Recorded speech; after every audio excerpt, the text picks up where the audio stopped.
companies and their employees have ever been as out of touch with each other and their expectations as they are right now. And it's a little scary. I think employees really need to watch their back. I warned employees to brace for more critical and harsh performance reviews this year, as 40% of HR professionals say that performance management is their top company priority. And this comes after 2023, aka the year of layoffs, was kicked off by massive company CEOs calling it the year of efficiency, of cost cutting, of doing more with less. This, of course, trickles down to team leaders and managers as pressure to maximize their team's productivity while using as few resources as possible. And then this translates into very rigorous performance evaluations that put many unexpected people on performance improvement plans that are then used to justify not giving raises or laying people off. And the problem here is that employees have already been going above and beyond for their companies. They've been doing this for decades, and they're learning that this extra effort does not guarantee them advancement or job security.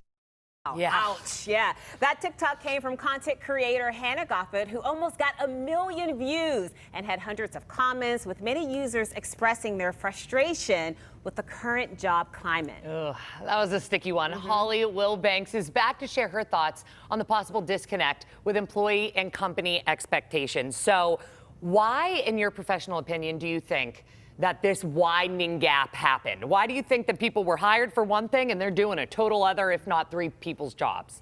It's a great question. And one of the things that we're seeing out there in the market is a focus on performance management and performance, not necessarily performance improvement, but performance evaluations, just to make sure that employers are getting additional touch points with team members and employees, right?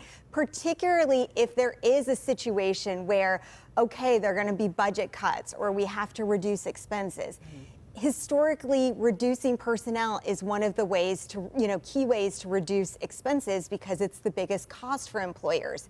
But employers are also very well aware right now that employee satisfaction and employee engagement are down. And so they're looking at ways to bridge the gap and figure out, what do our people really want? What do they really need?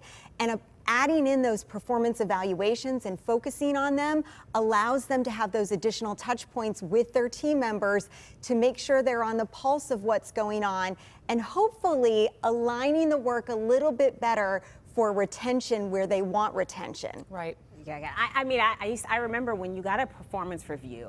I mean, it was more so to help you advance, right, and to tell you about the path and the things that you're doing well. But now it seems as though when that time comes around, anxiety, like your hands are sweating, like it's report card day. Yeah, it can be feeling like report card day. So we work with leaders a lot. Like the ratio of positive feedback to constructive feedback is a lot bigger than what you think it is. So a lot of people talk about that sandwich method, right? Something positive, something constructive, something positive. It's actually more of like a 5 or 6 to 1 than just a 2 to 1 ratio, right?